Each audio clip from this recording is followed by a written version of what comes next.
Hello and welcome to Tab Tuesday, where I share with you one tab I have open on my computer that helps me learn more about helping people like you know better, do better, and feel better. And today, I've always been kind of interested in learning styles and how kids and people learn differently. And today I'm bringing you a resource from simplepsychology.org, which just kind of explains David Kolbs' theory of learning and learning styles, which he introduced in 1984 to really start having people talk about different ways that kids learn.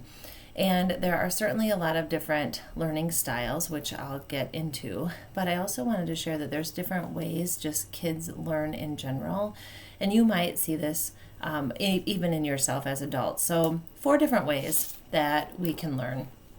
And if you think about it, there's ways that we can experience things by feeling them.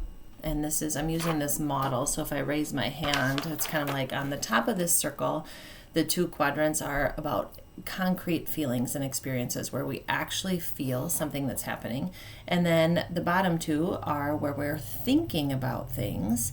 Now, if you imagine, that's pretty realistic, right? We either are feeling things or we're thinking about things. Now on the sides of the quadrant, we have that we're watching and we're observing and we're reflecting, and then on the other side we're talking about how we're actively doing or experimenting with those things. So imagine if we set these quadrants up, there are different ways that kids can learn things. So sometimes we feel like as parents we might pressure our kids into always having to do with things, go participate. Like I remember when one of my children were little and we first went to a new basketball camp, right? And I was frustrated because all she wanted to do was just sit by the door and watch. And I was like, I paid for this. Get out there, participate, go shoot baskets, right? And we get all worked up about our kids not participating when really, if we sit back and look at all of the different ways that they are taking in information and learning about their environment, they are still really learning and they're still experiencing how to make sense of what's going on around them. So think about that the next time you introduce your child to something new. Are they just kind of sitting back and like feeling and watching what's happening?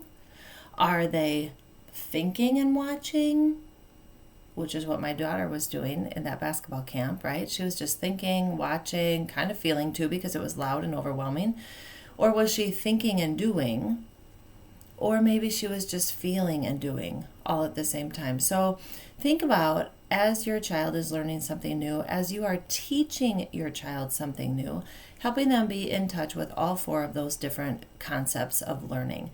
You knowing that this theory, Kolb's learning theory, can help us understand how our children are anticipating the world and anticipating new things. They're thinking, feeling, watching, and doing. And those can really help us as parents maybe be a little bit more mindful of our child's learning abilities and what they're just taking in and how we can help them relate to what's going on, but then also challenge them to move forward into those next steps.